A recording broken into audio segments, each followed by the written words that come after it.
Hungry and in a rush? This quinoa black bean bowl has got you covered. First, let's cook some quinoa. Rinse a cup of quinoa, then add it to 2 cups of boiling water. Cover and simmer for 15 minutes. While that's cooking, let's prep our veggies.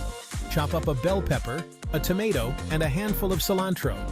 Easy, right? Next, rinse a can of black beans.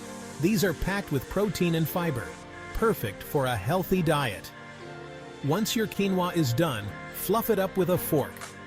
Now, mix in your black beans and chopped veggies. For extra flavor, squeeze in some lime juice and add a pinch of salt and pepper. Want a little kick? Toss in some chili powder. And there you have it.